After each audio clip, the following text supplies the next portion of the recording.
So everyone, I'll let Bob do the talking. Okie doke.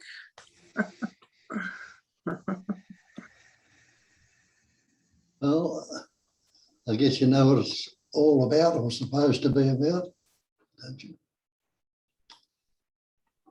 What they call non-duality in some scriptures, or Advaita, or whatever label you put on it, it's just a label. Non-duality means not two, means one without a second. It means one without the other. There's only that, in other words. That is the reality. That is all there is. And that's the great mantra they talk about. I am that. And so that they're talking about is not the person, not the body mind. It is the one essence. It's patterning, shaping, forming, experiencing and expressing as everything. And you can't be anything other than that when you look into it. And you realise that's the chair you're sitting in. That's the room you're in. That's the tree. That's the flower. Everything is that, which we put words on, or labels, or names. And they say in non-duality, Sat Chit Ananda Nama Rupa. Sat is existence, Chit is consciousness, Nanda is loving to be, and the Nama Rupa, the name and form, is Maya, illusion. It's only seemingly so. So when we put the names onto that and seemingly separate it, we lose sight of its actuality. It is only the one. And you are already that. I am that. Everything is that before the words. How many words we are born with? You realise you weren't born with any words. And yet, you got along all right for the first couple of years of your life without the words. And you're a little child. So I mean by that, if we learn words, we pick up words, words can be useful, but they can also be self-destructive. When we put those labels or words or names and forms on those patterns and believe in the name and form, we lose sight of the reality of it. It's all that one essence that's breathing in, beating your heart, growing your hair and fingernails, digesting your food, replacing cells in your body, rolling the earth around the sun, causing the tides to come out, in and out, the seasons to come and go, forming the satellites, the stars, all the pattern shapes and forms in this manifestation. It's the one, what I call, for want of a better term, intelligence energy. That's functioning, patterning, shaping, expressing as all that. And it's called God in a lot of the great traditions and all the rest of it. God or a higher power or a greater power.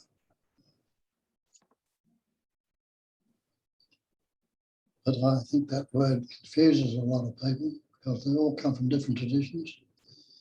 And each tradition's got a different name. This thing they call God, can you hear me all right?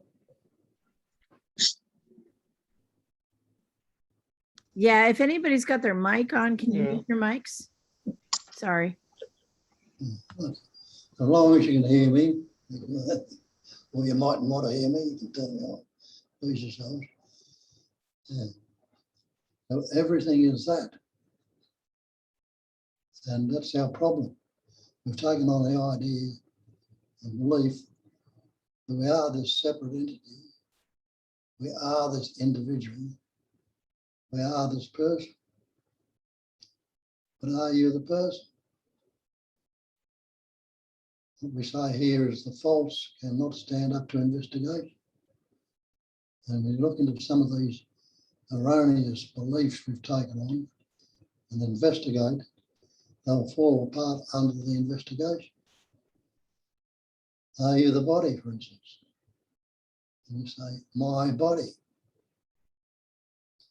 Don't you say my house, my car, my coat, my hat. And you know you're not the house, the car, the coat, or the hat. Maybe you're not the body either when you investigate. The same with my mind.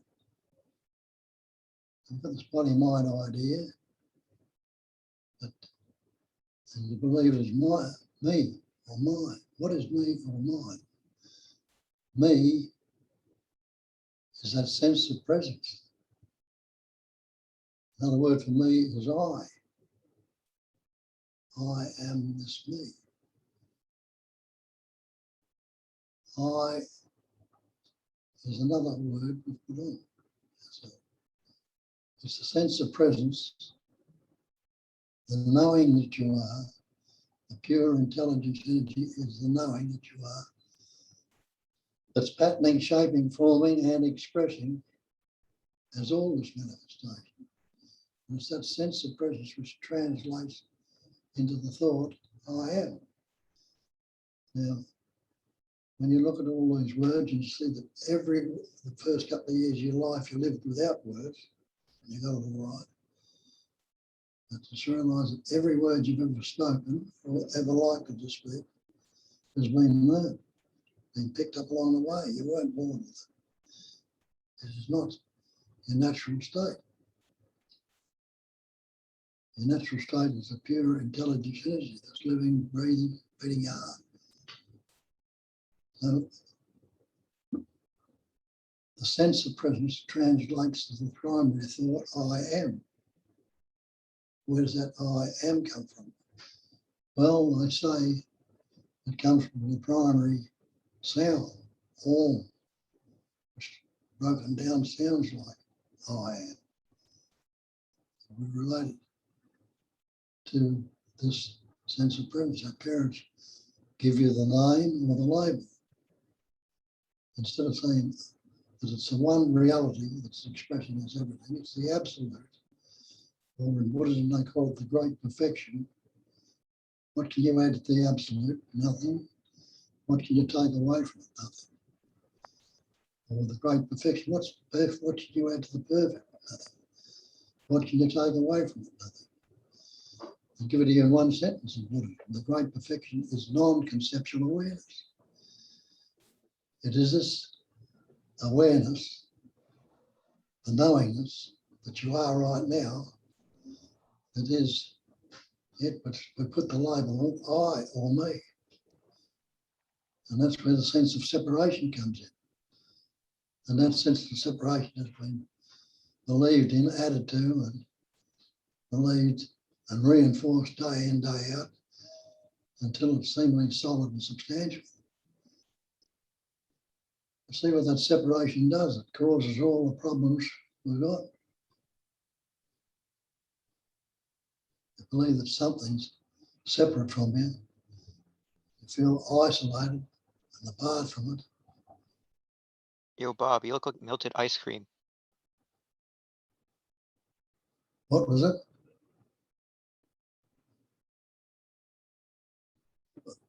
I didn't hear that, was it?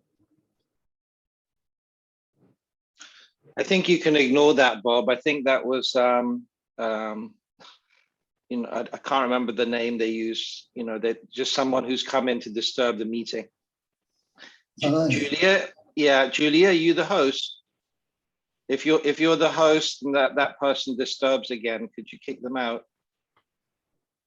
Julia, you're muted. Sorry, I don't know who that was, but I'll be looking. Sorry, Bob. Yeah.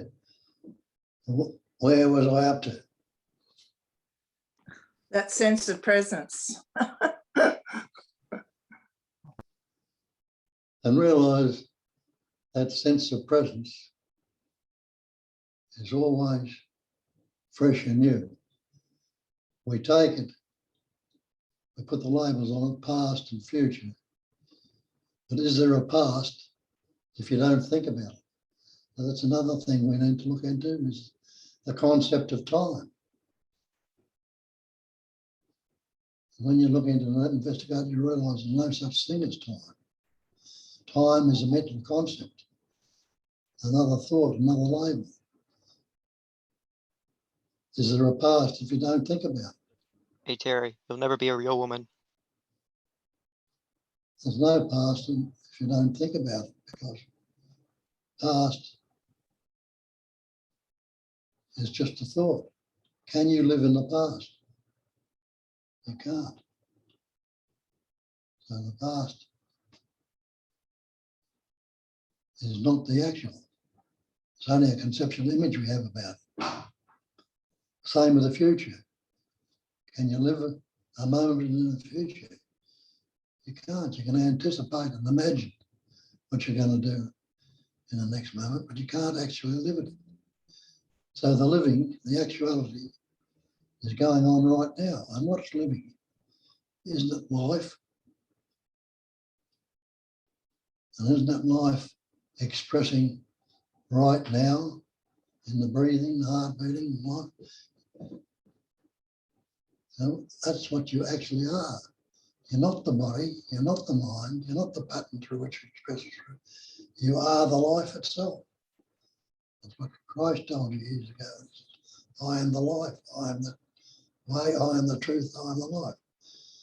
People thought he was expressing about himself, but he wasn't. He was talking about that sense of presence, which is in it. And take the life out of that body. And what have you got?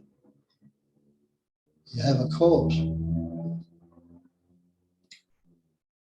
Now that corpse, before it writes down, it's got eyes, it's got ears, it's got heart, lungs, throat, voice box, kidneys, all the organs are in it. But what good are they without that life essence? I use good expressions. It's like the computer. You've got a computer with all the wondrous information in it. But what good is it if the power's not turned on? It's got to be good at all. So, and that pattern you call you is no good at all without the life. So you must be the life also. It's the same with Christ or everything else. It's all life. And this argument tells you the same thing when he says there's only life. There's nobody who lives a life. So the life that is expressing through that pattern you call you, me, and everything else is the one life, the non-dual, the absolute life. All expressing, but in what I call, I don't use the term God, I use the term intelligence energy. And that's just a label too, that's not it. Intelligence is knowing. And anyone who's not knowing right now, you say, I'm knowing. And energy, knowing, is something that's going on right now. It's an activity. It's a movement. Any activity is energy. So that's why I use the term intelligence energy, the activity of knowing. And there's nobody there right now who is not knowing. And you can't, and you know that, you might say, I don't know, but what enables you to say that? Could you say it without the knowingness? So you are the life itself. But this idea of separation, what have we done? We've shut ourselves off from the sunlight of the spirit and taken ourselves into a conceptual image, a believed in pattern, shape and form and image that we take to be real. But it's not real at all. It is, as they call it, being a phenomenal manifestation. manifestation made up of phenomena. What's the definition of phenomena? Definition of phenomena is that which appears to be. So it's only seemingly so. Pattern, shaping, its forming in appearance. But it's not its reality. It is the essence that enables that pattern, shape, and form to appear. One essence, pattern, shape, and form, and appearing is everything, and you can only be that. What happens? It all appears on the basic screen of space, silence, and space, stillness, emptiness, no thingness. Then realise that all the appearances, all the pattern, shapes and forms, including you, me and everything else, are appearances, only seemingly so. Pattern, shapes and forms, like on the ocean. You've got a still ocean and a movement appears on, vibration. You form waves, ripples, foam, spray, and all the other things. But on this stillness and silence, or in the stillness and silence, which has got no shape or no form, find a sentence of space if you can. See if it's got any circumference. And you've got the silence there, and the seeming movement comes into it, and sound. So the basic screen is always clear and empty. And these patterns, shapes and forms appear like in the ocean. They call it the ever-changing. It's constantly changing with the pattern, shapes, but never changing. It's still always only and ever will be the ocean. There are other analogies were used to point out the illusionary manifestation, how it appears to be so. You go down to the ocean, and if I said, get me a bucket of blue water out of the sea, what would you say to me? You say, don't be an idiot, because you know you can't get any blue water out of the ocean because it's not blue. But you turn away from it, it looks to be blue, it appears to be blue. The same with the blue sky. Sky is space. Where's the blueness in the room you're sitting in? And you get outside the room for a while. Not until you're looking at the distance, seeming distance, and where it seems to be the canopy of the sky, where it's blue sky. So the same with this body-mind idea. Are you this body? We'll investigate, because that's the thing we point out, that the false cannot stand up to investigation. And when you look at it, it's true. A lot of these facts or beliefs we've taken on board, when you look at them, they'll fall apart. By the body, what's the body made up of? When you look into it, the body's made up of elements. Air, earth, fire, water, space. These elements are forming out there for vibration.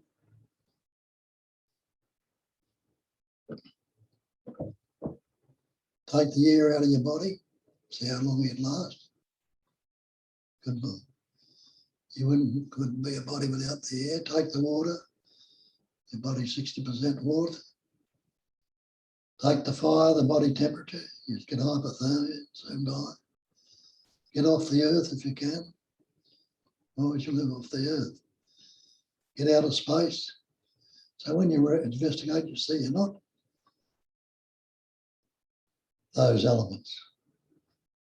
And all those elements can be broken down even further to subatomic particles into pure no-thingness, emptiness.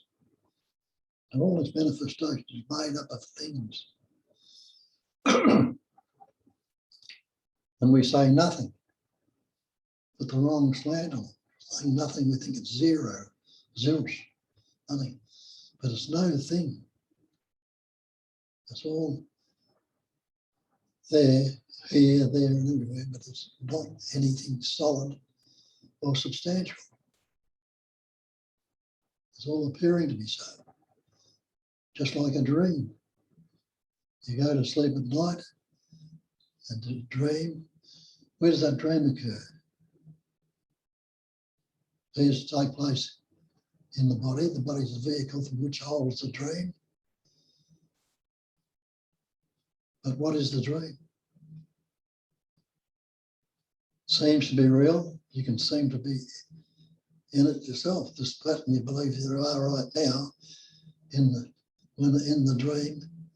The seeming dream body is appearing in the dream because it's just still that seeming body in the dream is taking an active part in the dream, doing all sorts of things, and yet it's in this body which we think is real. It's the vehicle for which the dream expresses. And there can be in that dream not only the body, but it can be mountains, hills, rivers, streams, all sorts of things that are in this dream. Trees, flowers, mountains, and cars and streams, everything else. You see that dream body taking part, an active part in that dream. When you wake up, what happens to it? It all disappears. And you realise that body that it was taking place in had never moved off the bed, though it was seemingly taking part in the dream. No words had come out of its mouth, though there was seemingly all sorts of thoughts and feelings. And you wake up, and what you don't realise, you wake up to this dream. This is a waking dream.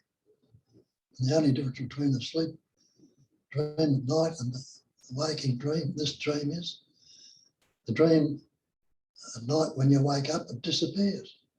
You may vague memories of it, but it's disappeared, it's gone. And the hills and the rivers and the places that took place in, they've all disappeared also. But you wake up to this dream. And this dream, the only difference can tell between the two is this dream seemingly has a continuity. When you wake up each morning, it seemingly wakes up where it left off the night before. It continues on. And so the rivers, the mountains, the hills, and all the things that took part in, they're still there. Seemingly still there. They don't disappear. So that's what we need to understand and have a look at. That you're not the person. Where does the word person come from? You can't say you were born. Why can't you remember your actual birth? Because you had no words. How could you say I was born? How could you say anything about it? You had to be able to name it. And you didn't learn any words till about 2.5, yet you lived for those first couple of years without the word. So you see, we've taken the word to be real, and we learn this word I am. Our parents teach us the words, fussing around us, and we pick up the words from what they're saying to us. We have that capacity of reasoning. The capacity of reasoning is a very useful capacity. It's more developed than what it is in other animals, birds and insects. They have the capacity of reasoning to a certain extent, but not to the extent of these human patterns, and that's at different degrees.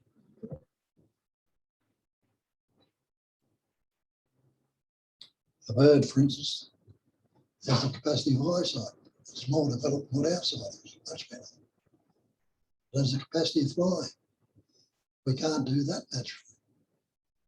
But through the capacity of reasoning, we can build eyeglasses, binoculars, telescopes that enable us to see better. And planes, helicopters, balloons, kites, and things like that that enable us to fly. So the capacity of reasoning can be very useful. And a dog has a sense of smell. It's much more developed than that. Moths and butterflies and that form cocoons and can change water, modify it into beautiful colours and things like that. All these different things. Nature has ways a pattern expressing, they all don't have the same capacity of reasoning that we have. It's much more developed. And lots of other capacities that are not developed in this. Animals can do a lot better than birds and insects.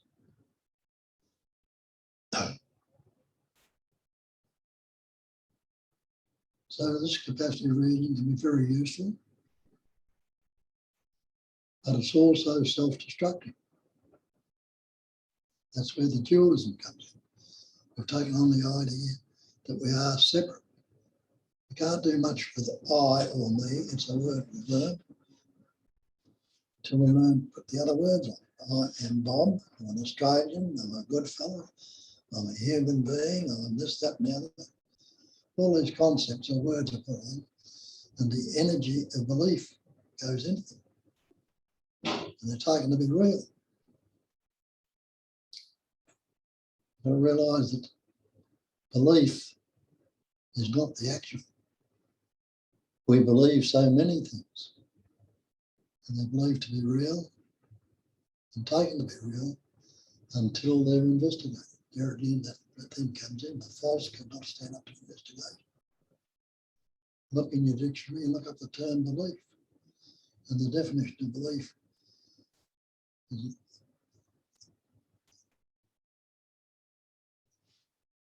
an unquestioned acceptance of something in the absence of reason. And we haven't reasoned it out, we haven't worked it out. Acceptance of an alleged fact without positive knowledge or proof. And you put your beliefs to that test. If they are false and not the truth, they'll fall apart. As I say, the false cannot stand. There's many analogies I use to point that out. Go down to the ocean, I'll say, get me a bucket of blue water out of the sea. You'll say, don't be ridiculous, because you know the water's not blue. It appears to be blue. The water in a mirage, the piece of water in a mirage. The rainbow in the sky, seem to be colours in the sky. There are no colours in the sky as such. The colours are the sun shining through the mist, and it reflects back on the seeming basic blueness of the sky, where it's in the distance, and forms the colours. But they're not there. Lots of things like that. So when you argue this body mind, when you investigate that, our mind is mind. Well, show me a thing called mind. You've got this mind, you say my mind. What is mind? I can't show you anything I can call mind, because there's no such thing.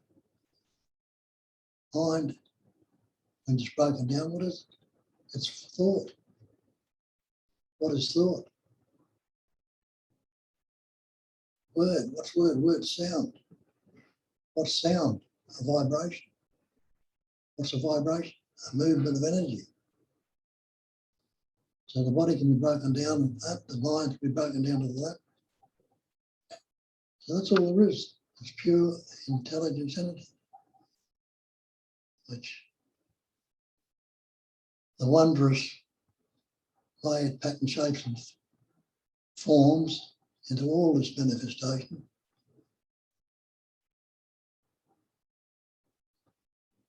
make it seem, we put the term God on it, and make it seem something greater than what we are. But if it patterns, shapes and forms and experiences and expresses as everything, who is it or what is it that it can be greater than or lesser than? Because it's all and ever only that. One essence is doing the lot. The same. There's no separate entity in it at all. And the very idea of separation is brought about with its insecurity and vulnerability.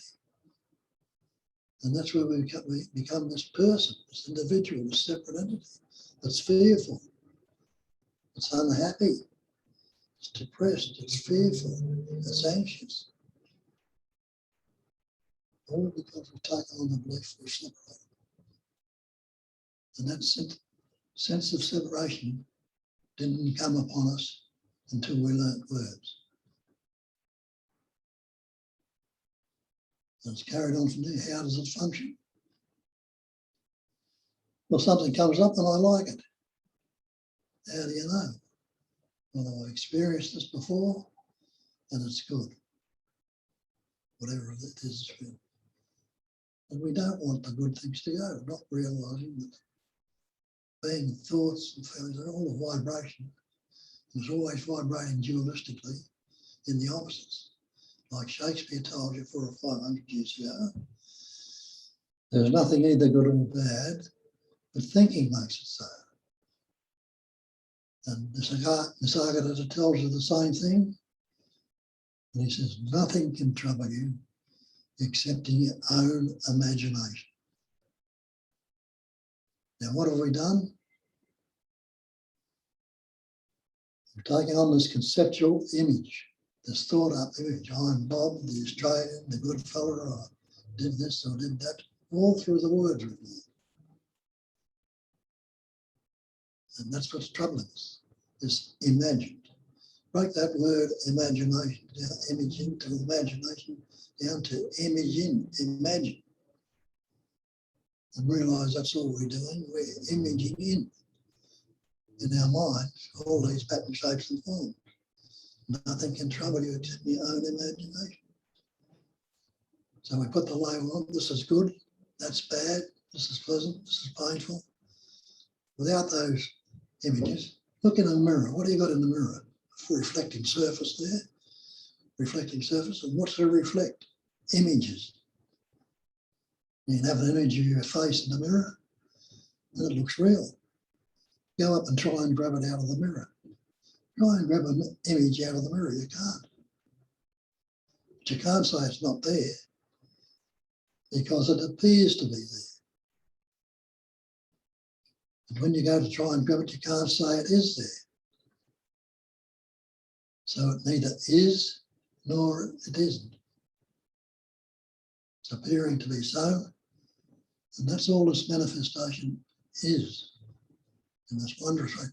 That's the way it pattern shapes and forms implies that it is suffused with an amazing intelligence or knowingness.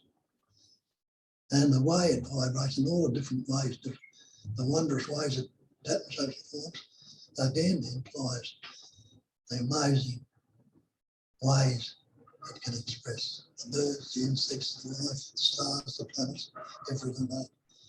It's suffused with this amazing intelligence in it. And everything is that. And you are that also. I am that. That is all there is. But now we've taken on this idea we're separate. And something comes up, I like it, because we've taken on the belief that I am the separate entity. And the things we like, we're very pleasant, very happy. We don't want them to go. Our relatives, our friends, our loved ones, we don't want them to go. We don't want them to change. Not realising being a vibration, it always vibrates dualistically in the pairs of opposites, because there couldn't be one without the other. Without the opposite, there'd be day without night. Could there be silence without sound, winter without summer? There couldn't be. So everything is that. We don't want it to go, not realising that it's transient. It's change. Everything is changing. That body that you're sitting in right now is changing. It's not the same body you had a moment ago, or last week, or last year. There are thousands of cells dying in it right now, and all those cells are life and being replaced. That's the amazing intelligence in it, it's fusion. We don't want it to go. So what do? Trying to keep it there, we resist it. We're fighting with it. Resistance is conflict. Conflict is fighting with it. We're struggling to keep it there, not realising no matter how much we try, the whole there is going to change.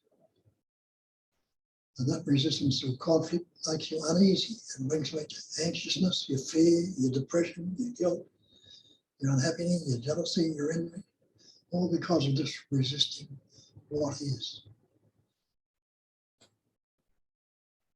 And that uneasiness is dis-ease. So it's resistance, conflict, and disease is going on right now. Something comes up that I don't like. Oh, I don't want this one. I shouldn't be thinking that, shouldn't be feeling that. I don't want it, I've got to try and get rid of it. So what do we do in trying to get rid of it? We resist it. Again, we're in conflict with it, trying to push it away. So what does that do? That makes us fearful, angry, depressed, guilty, unhappy again. All the psychological suffering comes about because of that constant resistance going on. Now, there are times throughout your life you've seen through it. You've had glimpses of it, where everything's fallen into place naturally and effortlessly. But because we start thinking about it and imagining it and anticipating, it doesn't last for very long. It changes. Now it's constantly changing, vibrating and changing. When we're putting the labels on it, making the change worse than what it is. Instead of leaving everything as it is, which means unaltered, unmodified, uncorrected. Let it come, let it go. We fixate on it, try to change it, and bring about all the psychological suffering.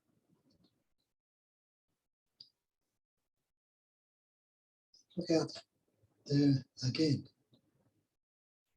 There's no clouds will come and seemingly obscure the sun when a cloud comes up.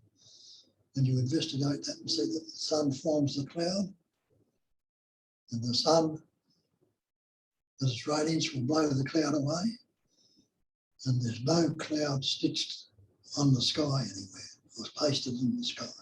It comes and goes.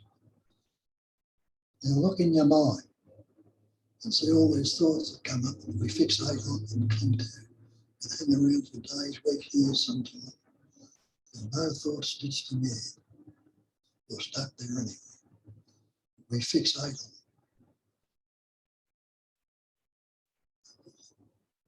See everything with unfixated awareness, where it comes and goes.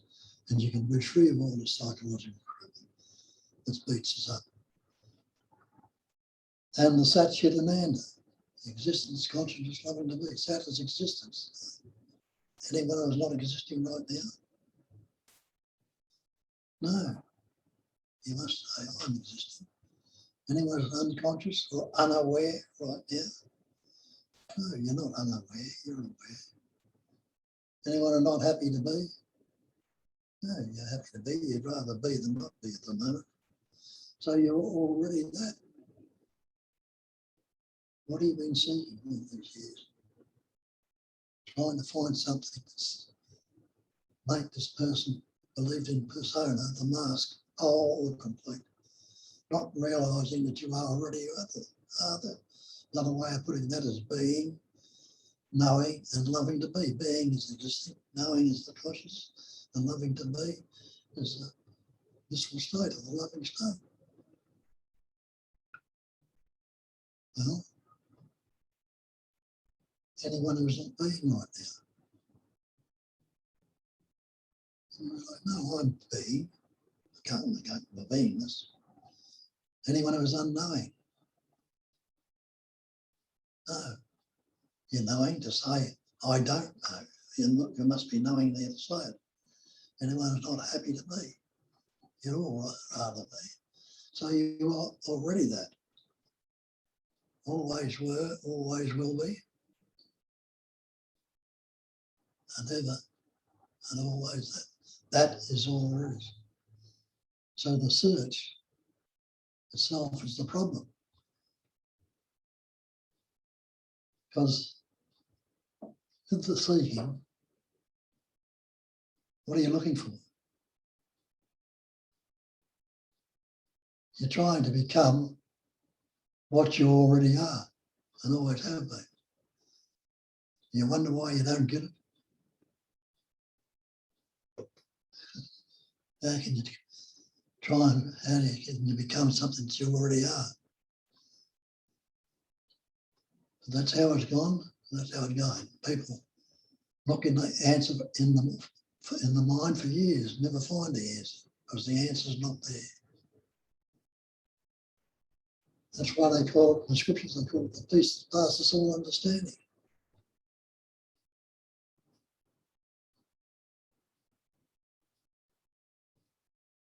Why would they say that? Because where do you understand things? Where are things understood? Aren't they understood in the reason, in the thinking? So they're telling you clearly that the answer is not in the mind. The peace is where the mind is not. That's why they call it the peace that passes all understanding. So look into these things, recognise them, see for yourself. And that's the point. Only you can do it. I can't teach you anything. I can't tell you anything. Nobody else can. You've got to investigate the self, see for yourself. And only you can do that. And you as the person can't do it. But something will move you to look a little bit further. Something you've looked into these traditions and religions and believe in them and worship them and do all sorts of things with them, trying to find something. But you've never found the answer there. It's always come about when that stillness or silence has come up of its own accord and been recognised. And while we're worshipping and doing all these religious functions, some of us will after a while say, this is not getting too far with this. I'm going to look a little bit further. And it takes them to look into something else. And there have been, down through the ages, there are so-called there's energy that have recognised, passed it on, and that's where the religions are formed around. But each one had to see it for himself. And they're trying to find the answer in the mind, and when you look at it and see every direction you always look, will always be in the mind. What way is there out of the mind? Full stop. Don't go there. Just let it pass. And you can't let it or do anything with it. When I say let it pass, it will pass of itself, left alone.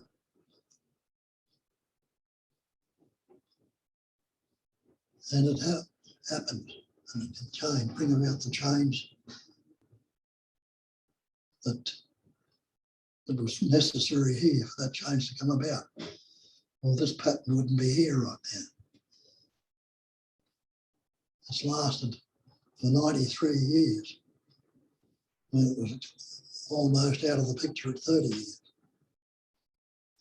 Something turned it around and changed it.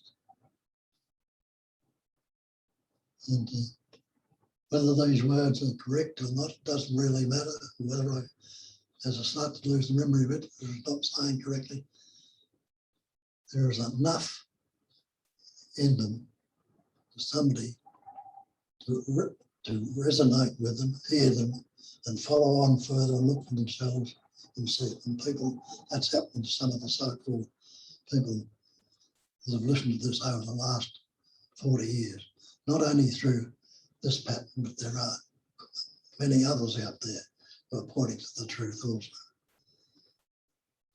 But in the pointing, take a look and see it for yourself. And that'll do me for today, I think. But Julia with us. We'll carry on from there. I'm going to still let you run the show. I'm just like trying to encourage this for Americans. I'm glad to see some Yanks here. So if anybody has any questions, or if you want to jump into the conversation, now's your opportunity. You can unmute yourself, and then I guess when you're done talking, just mute yourself, if you can figure that out. And you'll have to ask questions otherwise. Yeah, I think you make people speechless, Bob. Make myself speechless too.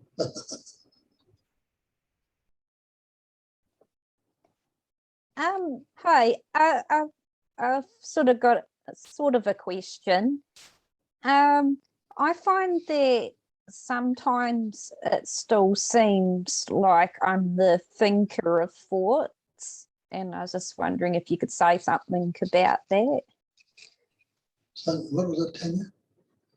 Talking about- Sometimes it seems like I'm the thinker of thoughts, but yet at other times I can see they're just happening, and that's what seems to keep the seeking going. Yeah. And so I think, sometimes I think, but there again, what's your next thought going to be? You don't know. But you realise thinking happens, doesn't it? Yes. As soon as you say, I think, what have you done?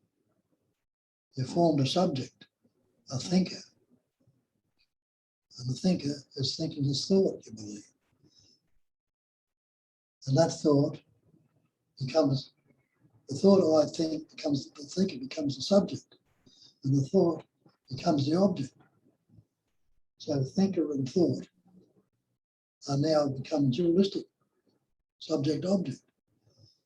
But if you investigate that and you say it's non-dual, can there be a thinker without thinking? No. And can there be the thought without thinking? No. And you realise before you learnt words and thoughts, the livingness was going on without the thinking.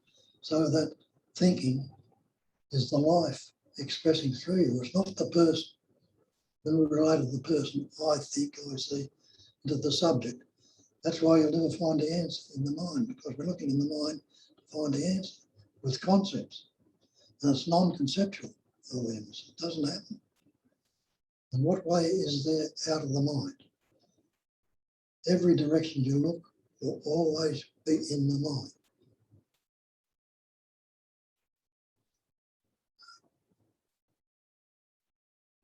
So what way is out of the mind? Full stop. Just don't go there. See, the thoughts are happening. Seeing is happening. Tasting is happening. Touching is happening. Smelling is happening. The functioning is happening. ING gives us subject object, experiencing, thinking, seeing. But if the ING is not, it's an experiencer and experience. It's dualistic. But be with the inging, you can be with it as it is. And the inging is going on right there. It's like the breathing, the tasting, the touching, the heartbeat, hair and fingernails growing. It's all in that thing, the activity. And you are the intelligence, the vibrating, you are that acting, doing thing. That's life. You are the life, the living. That is the godliness. So then it also doesn't matter what thought shows up. Doesn't matter what thought shows up as well. Yeah, that's right. As I say, I use the term, it's all the one stick. Every stick's got two ends on it. So the functioning is the same. Good, bad, pleasant, painful. They're the one thing, two ends. If you go to the South Pole, you can't go any further south. The next step will be north. Go to the North Pole, you can't go any further north. The next step will be south. So they're still the same thing. Where do they meet? There's the equilibrium. In the equator. In the equator, yeah. Yeah. So it's still the one thing.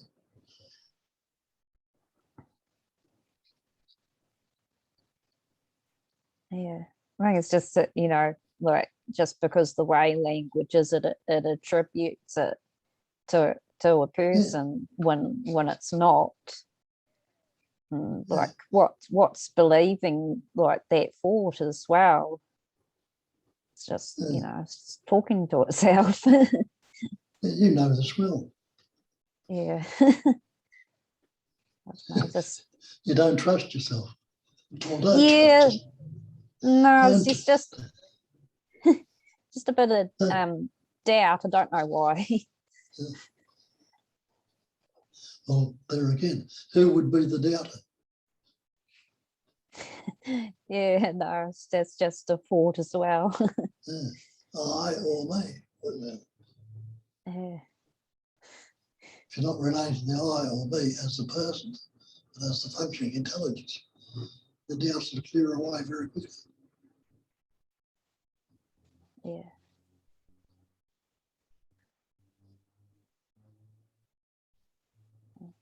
Thank you, Bob. Thank you. As I say, you know it. Get the confidence in yourself and express it.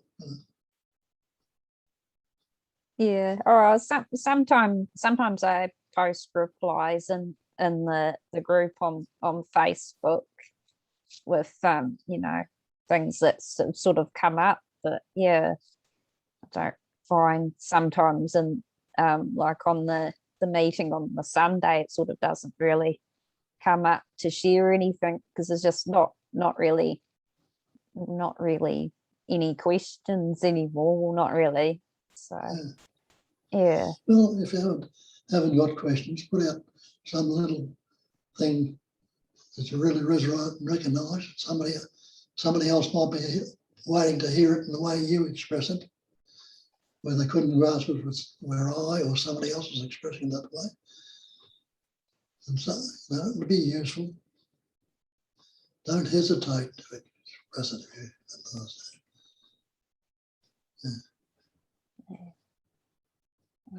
Let someone else have a turn. Thanks. Hi, Bob. Hey, Jane. I just, what's coming up here is all the different labels that come up that name and claim, you know, like there's the choice maker, the me, the persona or the person, you know, and the habit or the conditioning is to attribute what's happening to either the choice maker, the me or the person. But we realise through all your pointers that there is no choice maker, there is no person, and there's no one to name and claim anything. There's just life itself, pure life itself, functioning. But as you say, there always, you know, appears to be this pairs of opposites, you know, me and the other, pleasure, pain, happy, sad, yesterday, tomorrow, you know, etc., etc. But that's just the nature of the mind, isn't it, Bob? That's just the way of translation. That's the way. So it's the narrator or the translator, but it's all appearing on that presence that you are. Yes. Mm. And it couldn't be any other way. If it didn't have patterns, shapes and forms to express itself through, it would still be in that absolute, which it is anyway, as the absolute. We would be that no thing, absolutely. Yeah, that's right. And so in its unicity, it manifests in these patterns of energy to know itself. Yeah. Yeah.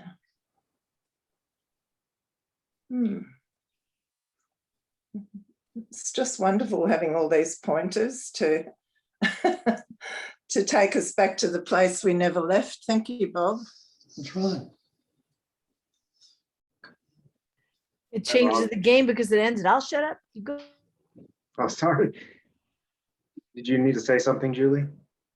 Okay. Can you guys hear me? Is my microphone working? Okay, great. Hey, Hey, how's it going? All right, how are you? Oh, I'm fine, thank you. So a pointer that, it's not really a pointer, but something that Nisargadatta used to say um,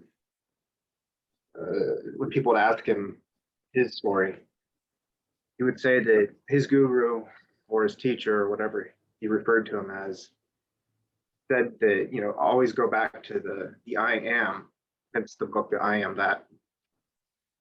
And I never really understood that pointer because I didn't, I mean, I understood it conceptually, but the I am, you know, that was just a label, another thought. Yes. And then you and I were talking last week on just a private Skype chat. And I don't remember exactly what you said, but there was something that made sense that it always sounds really good in my head. And then when I try to speak it out loud, it doesn't come out very well. But what happened is I saw that true knowledge that the only thing that you can ever really know, as you've pointed out before, is you exist, I exist. That's the only thing I can ever really say for sure. Like, I can't say that this is not a dream or a hallucination or whatever, but I can say that I exist, and that's it. And but it goes even prior to language, even before saying I exist. It's just that knowledge that cannot really be quantified or qualified. And that, to me, I understood then what Nisargadatta was saying then when he said that I am. Go back to that I am. That's what he was referring to. That wordless void of knowledge. And it's not a void, but for lack of a better term, that spaceless space. And so that's what I've been doing when I remember to, you know, and then of course memories. When I say I remember to, I'm speaking conceptually as well, but anything that comes up, frustration, feelings, even moments of losing my temper, like I did a few minutes before this thing started when I dropped some dishes, you know, those come and go very instantaneously. And you try to come back to that knowledge that I know that I am. And even in times when it feels like I've lost it, when I've forgotten it, then I remember, well, but did you cease to exist? Did you cease being? No, of course not. And that always puts things back in perspective. It acts like an anchor. And another thing that I've seen then as a result of this is that feelings that I would take to be signs of regression in terms of pointers, like a dullness, a lack of euphoria, a lack of energy, a lack of joy, et cetera, et cetera. When I go back and look at it from the perspective of the knowledge that I exist, then what happens is all those feelings are labels of motions of energy being put on another. It's energy being identified as something other than what it is. It's energy being identified as an emotion, as a sadness or a happiness or a joy or a frustration. But when I see it from the perspective of that knowledge of existence, of my own being, it doesn't really bother me as much anymore. There's no one really there to be bothered because it's just seen as like motion of energy going across a spaceless space. Does that make sense? Yeah. Okay. And so I found that to be helpful. I guess that's all I wanted to say for now, anyways.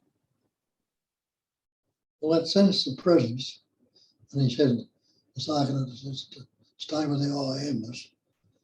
People think he means stay with the thought. But what's that sense of presence? How would you say you were present when you say I am? And when he's saying staying with the I amness, he's not mean staying with the thought of the word, staying with the word, the sense of presence, the knowing that you are. He said, That- stay with, Go on, sorry. he said he stayed with that for time and recognised that that sense of presence was what he actually was. To stay with the thought, I am, is a thought, and he can repeat that forever. It's not going to get you anywhere because it's just another word or thought. But what it means, the sense of presence means that awareness of being present right now. That's the I amness that translates to the thought I am. So that's the true I amness or awareness, which you are, not the words. Stay with that, and stay with the sense of presence. You won't be using the word. You'll be aware, utterly aware of that presence without the word. That'll take you where you've got to go. But to build on what you're saying there, what I've seen then is remembering that sense of presence that you're talking about. It gets easier to remember, to come back to. And when I say remember, for lack of a better term, that's a mental word, but and also things kind of have started to shift in different ways. Like, for example, this morning I woke up from a dream I was having. And of course, when you wake up, like you were saying earlier in your talk, that, where does the dream go? It doesn't go anywhere. And in the shift between waking up and the dream, there was this sense of something else starting. And at that moment between when you're awake and when you're asleep, you can't remember. It's hard to tell cognitively which is reality and which isn't, which is the dream and which is, reality. But there was a sense of something beginning, meaning my waking day. But on top of that was happening on top of this sense of presence, which is timeless. And we have this idea that time starts and ends, but it doesn't, because everything seen from that perspective of presence, you see it as at least in my experience, I've been seeing it as it appears to start and end. We feel like things have a beginning and an end, because when you're looking at it, you start looking at it, and when it passes, you've stopped looking at it. For example, you started an emotion, then you've stopped an emotion, or an emotion has started and then an emotion has stopped. But it happens all on top of that presence. Exactly. And that presence itself has no time, which is something that you've talked about ceaselessly. But like, to talk to Tanya there for a little bit, don't worry about it, because I've been where you've been as well, where things start to make sense, and then there's just there still seems to be this identification. That's I think that's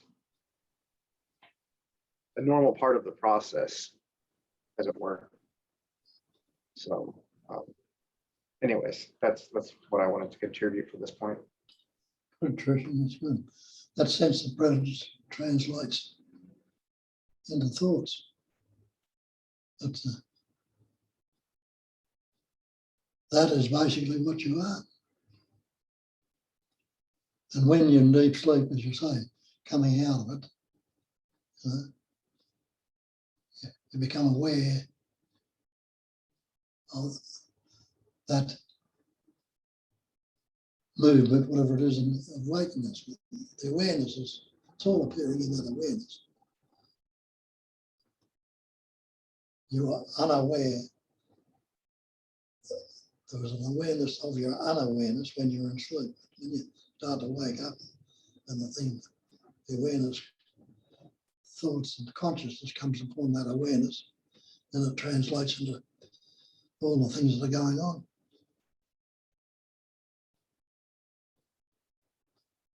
It's all the same essences.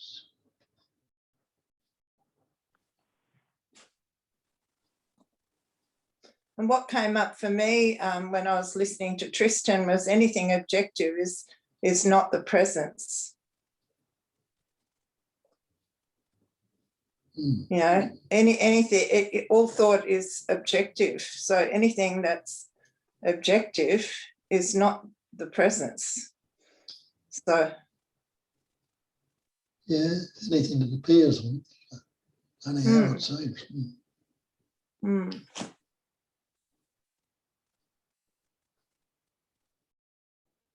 And can you talk a bit about thought, feeling and emotion being one, Bob? Yeah, well, it's just the same way nature functions, like steam, water and ice, for instance. Steam is very, very subtle. It's evaporated water. It'll condense a bit. It'll become water. And that'll cool down, nature will cool down, it'll become ice. Or thought, feeling, emotion. Basically, the thought, a subtle thought will come up. You might never notice, or it might concern you much. But keep it there for a little while, then it'll become a feeling or a sensation. And then keep that feeling there a little while, and it'll become the emotion, the anger, the jealousy, the envy, or whatever. And that can be almost instantaneous. We say a little while, but notice it. Could you be angry if the sensation wasn't there, didn't come up? And what's caused that? A subtle thought. Don't like it, or don't want this, or something. There's a subtle thought behind all the activities. And then it becomes the feeling and the emotion. And that's just like the spirit. And see, there's no division in any of it. It's all seemingly divided. It's all two ends of the one stick. Spirit and matter. You know? What's spirit? What we call spirit, we believe spirit is like essence, like the centre of a flower or something like that. It's essence. It's no seemingly subtle. And then it'll solidify. Keep it there long enough, it'll solidify, become matter. Like blood will congeal. The water will become ice. So the spirit, the same thing, two ends of the same thing again, spirit and matter are one. But we isolate them, so it's got to be spiritual or material. And in that division, we're losing sight of the true nature of things again. And you know in nature, that's not when you say somebody says something to you and you say, I don't mind. That means it's gone through to the people you couldn't care less about it. And hasn't stirred anything up. No, it's gone through. But if it does mind, you pounced on it, and keeping it there, and that'll bring again all the emotions and everything else up. Saying that it doesn't matter. If somebody says it doesn't matter, that means you're not concerned with it. But when it does matter, all the feelings and emotions and everything else are there with it. It's all the one thing. Still the two ends of the one stick. And then we have a response when those emotions come up. The me comes in and says, I shouldn't feel that, I shouldn't say that, I've lost it, but you can never lose it because you're always right here, right now, no matter what's going on. That's right.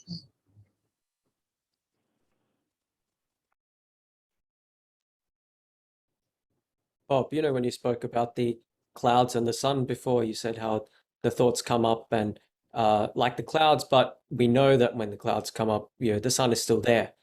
We don't think the sun is gone. But we could go even further than that, right? Because I am the sun. There's no question of the sun ever being blocked by the clouds. It's only a matter of attention, right? When the attention goes to the clouds, then it seems like, oh, the sun's being blocked. The sun is saying the sun's being blocked, which is ridiculous when you actually look into it. Yeah, but it's the radiance of the sun that forms the cloud. Sun shining and radiant, evaporates water, forms a cloud. So the same with the essence, the sun itself forms the cloud. The sun doesn't know anything about the cloud, couldn't care anything about it. It's not contaminated or corrupted.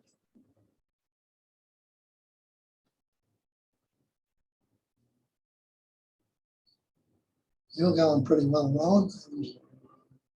Grasp of things.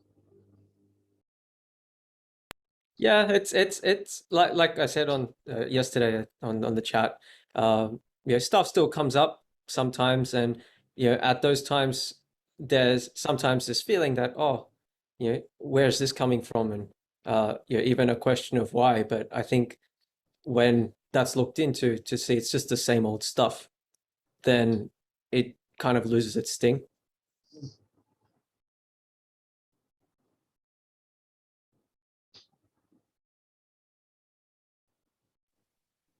It's easy to default to when you're looking into these types of investigations. It's easy to default into trying to figure it out with the mind, because that's what we do with everything else in life, trying to do math or do a recipe or do our jobs or anything. We just try to think it out, and it doesn't work with this. And I've been looking through this like most of us for years, I'm sure.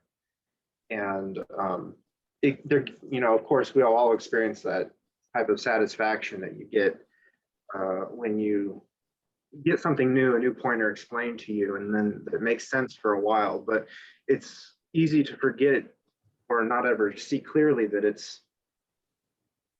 I don't really like the word illusion, because that's what it is. It's more like a mirage or something, because you do see something, but it's not what you're seeing is not what you think it is.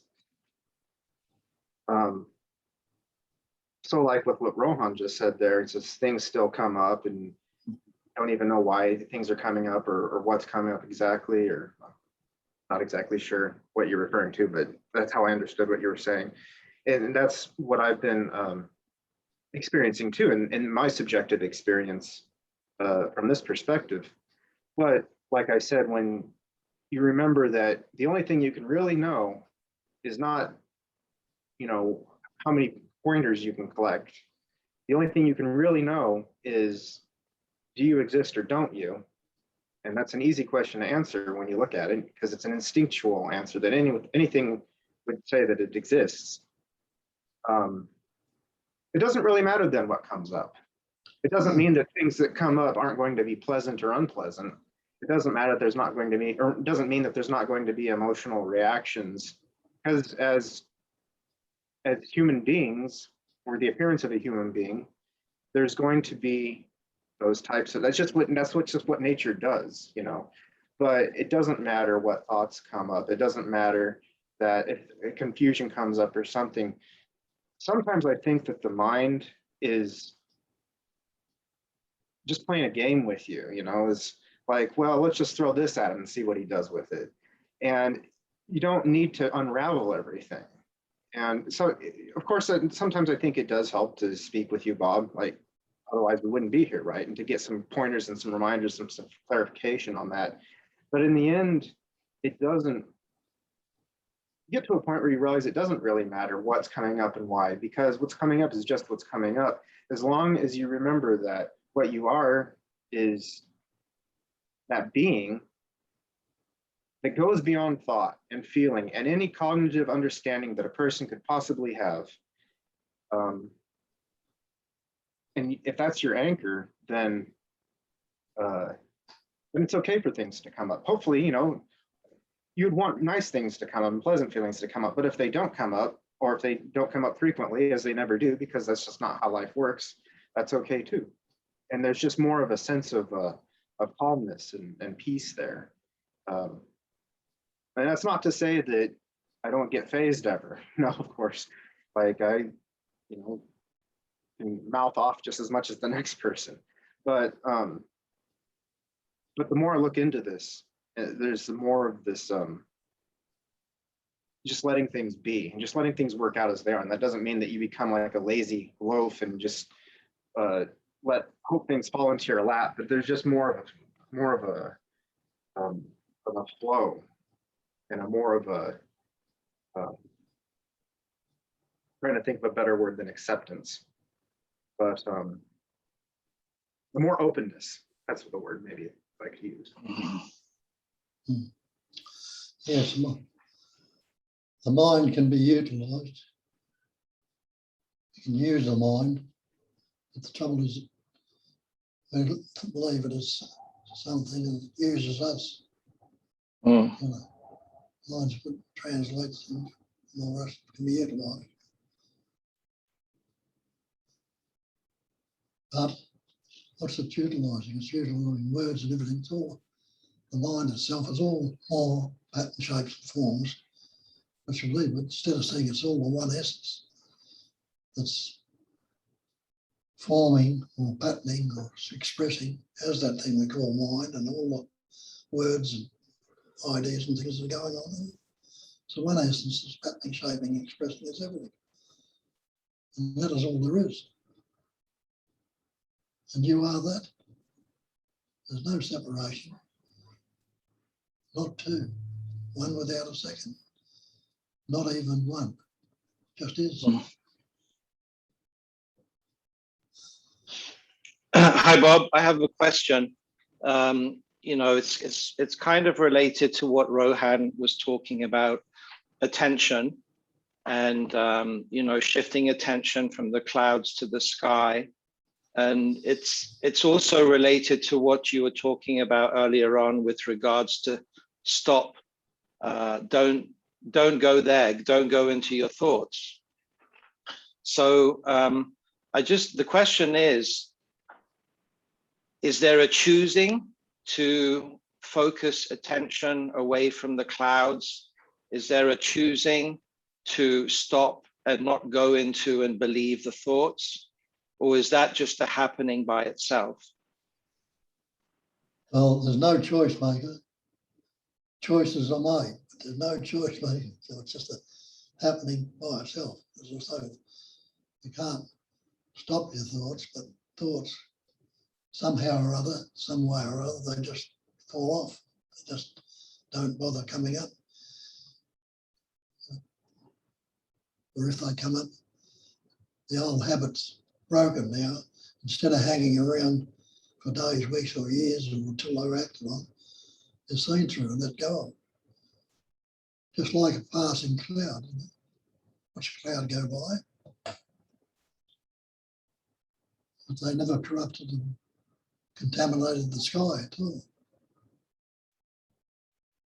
And how about, and sorry, Bob, sorry to interrupt you. How about attention? How about attention? How about the attention I give to the sky rather than the clouds? But you can't, like everything else, you can't do anything. You can't be attentive. But there can be a recognising of inattention. As soon as that comes up, that recognise, it must come from its point of attention. It must come from its opposite. Because it can only be in the opposite. You can't resist anything, but you can recognise your resistance from the point of non-resistance. When you're resisting something, it'll come up, oh, there's resistance going on.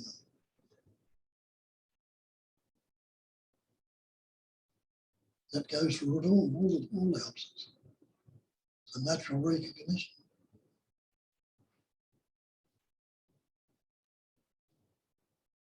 And Bob, could you say resistance is only a problem because of the belief in a resistor? Yeah. So someone there to take ownership over it. Even for confusion or any other pattern that appears, it's only because it's me that's confused or me that's resisting that it's a problem. Yeah. But if that me is seen to be not solid and not even there, then all of the other crap attached to it drops off as well. That's right. Yes.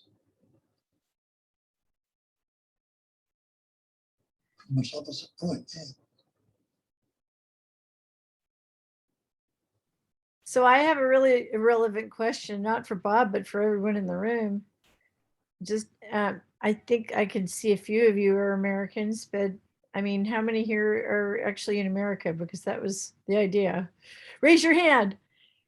Yay, fellow Yanks. I don't, my camera's not working, so. Uh-oh, Yes. Bob. I just lost Bob. Oh, there he is. Okay. He got moved. Okay, cool. Thank you.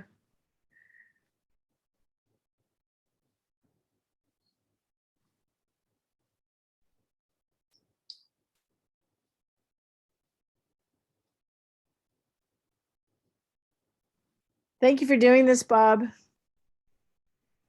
Thank you.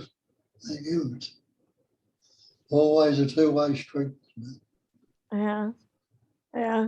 I was Like all the opposites.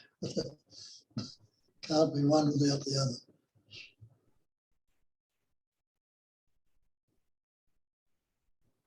Brings back fond memories of those Monday mornings at your place years ago, Bob, where we used to drink a lot of coffee and read the Krishnamurti Reader. Yeah. And talk about the me and the other. Yeah. Yeah, Struck got in touch, or somebody got in touch with me that you would remember way back then, Patricia. Who? Oh, really? How is she? She's 90 now. Wow, and you're 93. Wow. Where is she now? Still in France. Wow. That's fantastic. She was, just for everybody else, she was the wife of a British diplomat. And she was just the most gorgeous, gorgeous woman, wasn't she, Bob? Yes. And you and Barb. Probably still is. And she's, you and Barbara went to visit her in Provence, didn't you? Yeah, beautiful, beautiful woman. Yeah, oh, that's great. Is she well? Yes. I think she's like me, aging a bit, getting a few problems. Hey, Bob, I saw a guy on the TV last night who was 110. And I thought, oh, great. That means if Bob sort of lives as long as him, that we'll have him for another 17 years. That'll be lovely. There's a club, the 110 Club. You ought to join it, Bob. If you all can't stand on your own 2 feet by that time.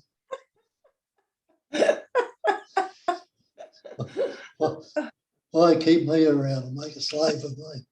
We just love you, that's why. yeah, I love you. So I'll make sure that I don't stand on my own 2 feet, okay?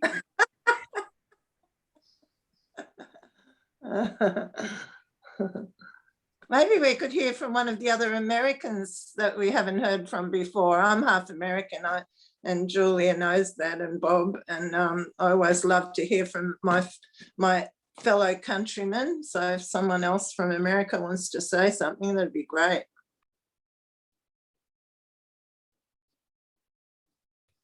Sure, yeah, my name's Eric. I do some work with JP. He invited me to this meeting. My question was, it was the same thing. Like I've seen that there's times in my life where there's fear occurred in me and I stopped being who I was. I started acting as somebody different to protect myself. And I've been looking at that, and my question was the same, like, was there a choice? You know, where I stopped being who I am, start acting as something different to protect myself. And that's something I still do today. I think that was answered. So it's kind of my question. This meeting's been great, thanks. Well, thank you.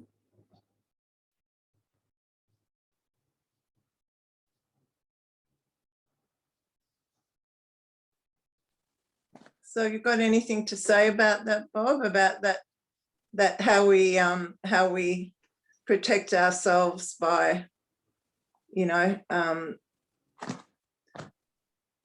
when that false evidence appearing real comes up?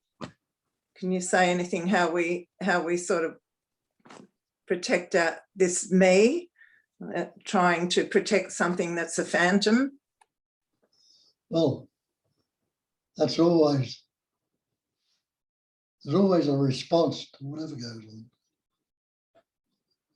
Responses can be natural, reactions can be taken it from the concepts, you know. When you react to something, it's taken in the belief that it is a natural response. That's a natural function. Just like breathing and heart beating and that, you know. So just recognize what it is. If it's a response, just comes up with it'll be the right response generally, leave it as it is. But if you're reacting to it, you may be involved in it somewhere.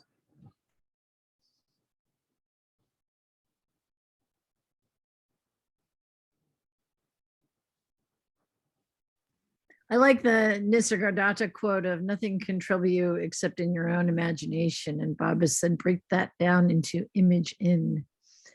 And so every time I catch myself getting upset, if I'm holding on more than a toddler would, yeah, I think there's some imagining happening. It's the monster under the bed. It's kind of like that, you know. You and those of us who are parents or know, maybe you remember being a little kid and there was a monster in the closet or under the bed and you're scared of the witch down the hall or whatever. But it's, when you get older and you're like, oh no, there's no monster under the bed. And so this is the monster under the bed that I was imagining, and I can look at it like that. And yeah, it's this is for me game changing because it ends the game. There's no more game over, but it's now kind of more light and fun and easy. Thank you. Thank you. That's good.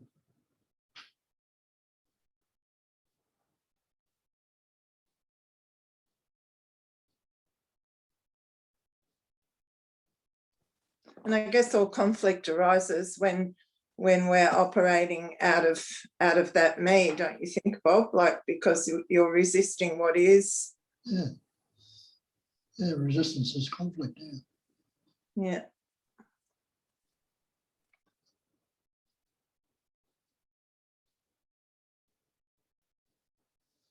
Leave it as it is. Unaltered, unmodified, uncorrected. No preference, no partiality, no comparison. It comes and goes.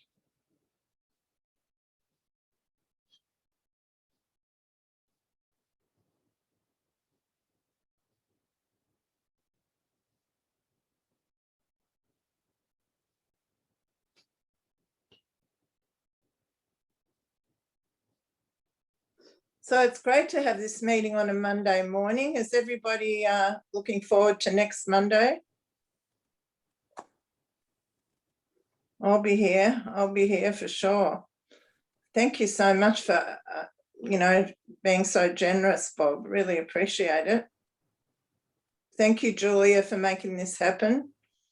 Yeah, it's wonderful. I just moved here, fellow Yanks, from California in January.